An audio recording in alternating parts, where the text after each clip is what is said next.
Mr. Hem Prakash Thukral. Mr. Thukral has been associated with EY since 2017 and is presently positioned as Associate Vice President and has been at the forefront of digital transformation in the power sector since long. He was also instrumental with government bodies in drafting guidelines for digital transformations in the power sector. Today, he will be talking about technology infusion in energy management.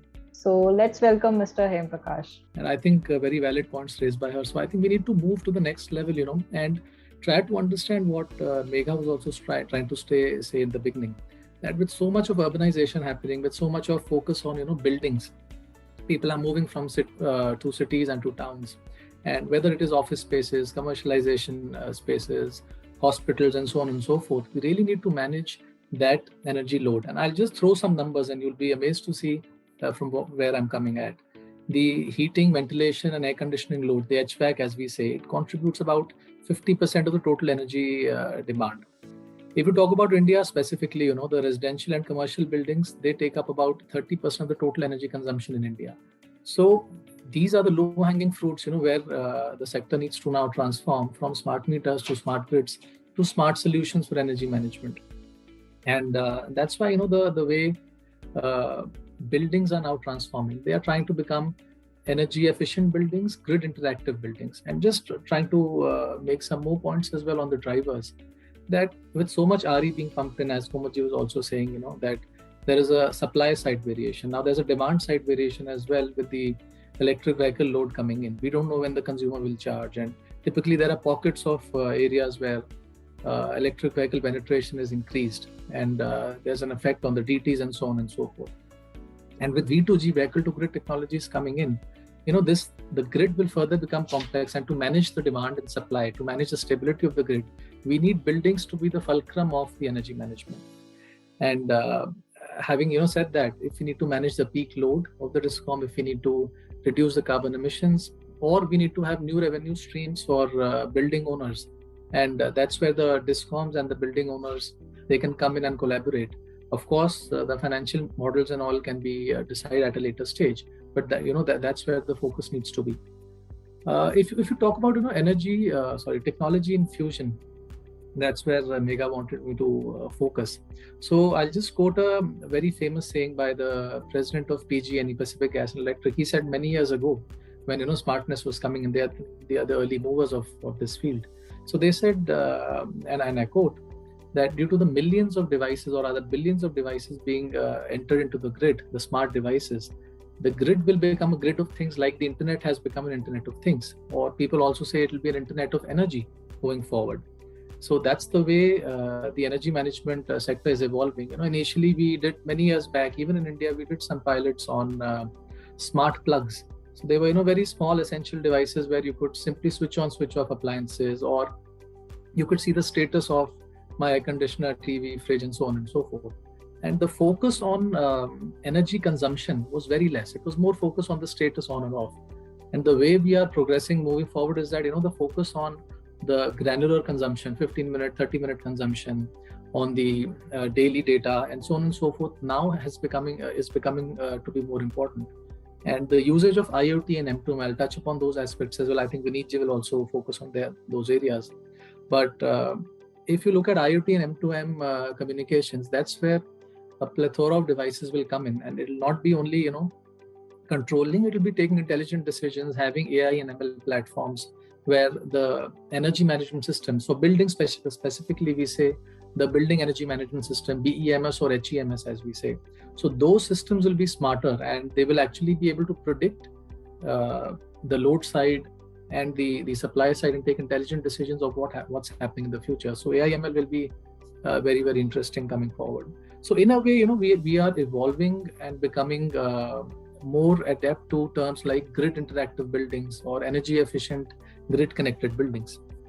And if you ask me, what are the components? Of course, energy efficiency we've discussed.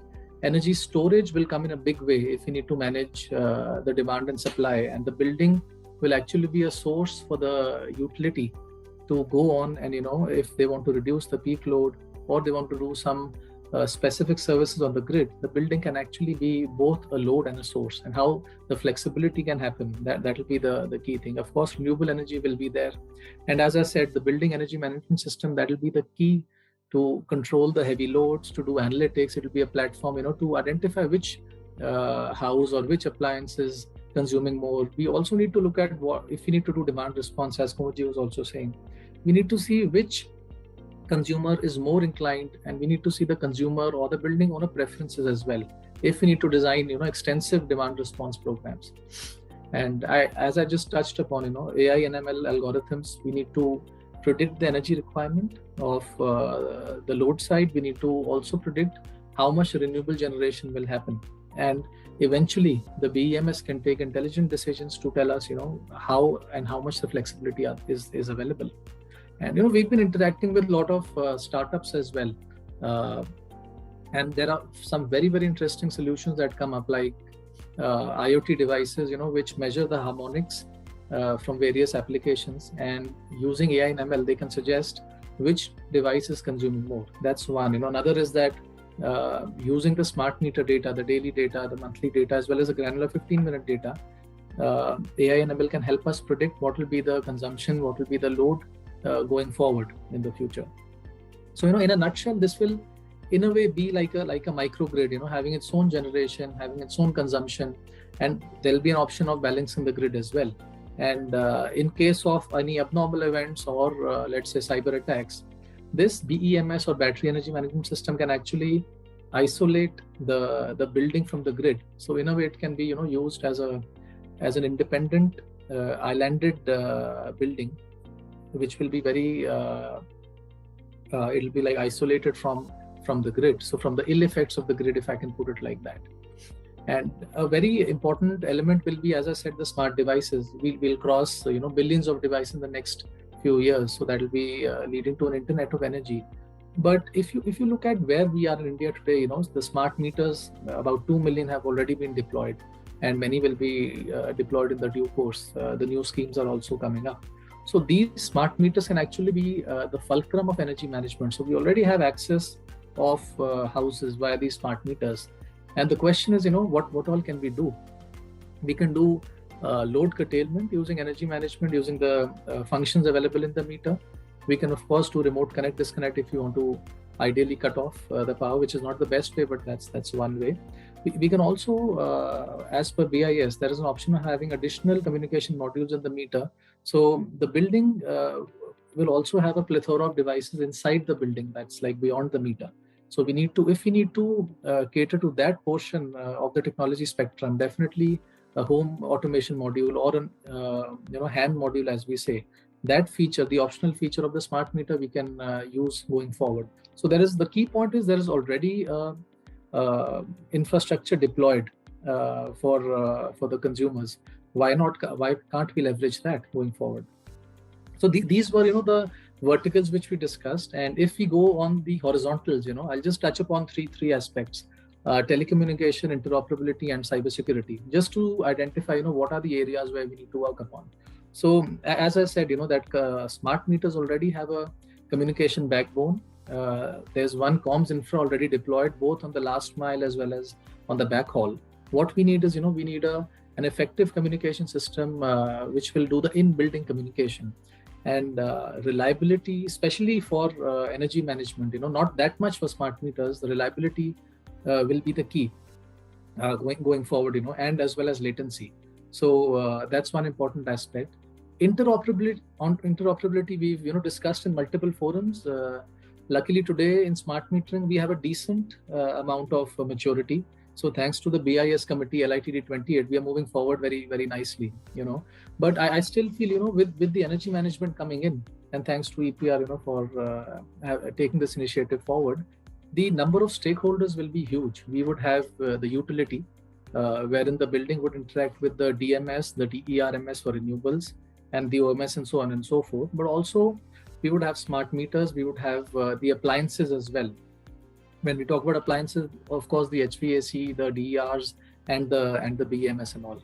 So a lot of interaction will happen. Today, honestly, we don't have semantics defined to ensure plug and play architecture. Or there are always, standards that are privy to a certain organization or, privy to a certain alliance. But what we need is national standards for energy management that can cover the entire gamut. So it can be a plug and play architecture.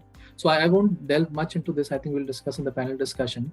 But just talking about cyber security, there is no discussion which is complete if cyber security is not mentioned. And in this case, we are actually accessing the consumer premise. We're going inside the building. With smart meters, we were reaching the periphery, but now we're going into their air conditioners, their televisions, their washing machines, and so on and so forth. So I think we really need some standards or some guidelines that focus on the energy management part, like we said for telecommunication. I think I have used up a lot of my time, but I'll just take a couple of minutes max to conclude with what we can do, or what are the action items as a sector we need to do. Probably we can have another round by EPR a couple of months from now. So as I said, there are a lot of technologies coming up. Pramodji was also trying to say that we need to move from technologies to solutions. So I think for India perspective, we need to do cost benefit analysis of which technology, which solution is apt, whether I can get my payback period lesser than a threshold, whether I can achieve that much gains if I'm spending into a technology, like we did for smart meters. That's one. I think we need to prioritize on certain use cases, like what do I need to do, what do I need to achieve from this technology stack or this solution. Do I need to only give pricing signals to manage the peak load, or I need to account for variability of the DER, or I need to focus on the HVAC loads and all. So I think identification of use cases is very important. Interoperability and cybersecurity we've discussed. We need standards, guidelines, semantics at a BIS level. LITD 28 is doing a wonderful job. And I think today the missing piece of the puzzle is the energy management. We need semantics, especially for that can talk to a plethora of devices that lead to a seamless, interoperable energy management solution. And I think we need to, as I said, we need to reuse the smart metering infrastructure. A lot of investment, a lot of energy is already being spent into that. So that's one. And last couple of points I want to highlight that, organizations like TEC, DOT, TSDSI, they have also been at the forefront of, digital transformation, whether it's smart homes or power sector or health or so many verticals, or from an architecture point of view. So we really need to involve those organizations as well. And we need to do some study reports, some technical reports, so recommendations can be given to the proper individuals or proper organizations at relevant levels. Lastly, as I briefly mentioned, startups are very important here, and the solutions that I've seen personally with a few of them, it's amazing what they can do when a certain amount of data is given to them, whether it is on AI or ML or any other novel technology. So I think an ecosystem needs to be there for encouraging these startups, whether at a policy level or at certain other levels. But the impact that will have, these solutions will have on the sector, on the grid is huge. So maybe some focus can be given on that. So I'll end my note there. I think I've stretched a couple of minutes, but thank you so much.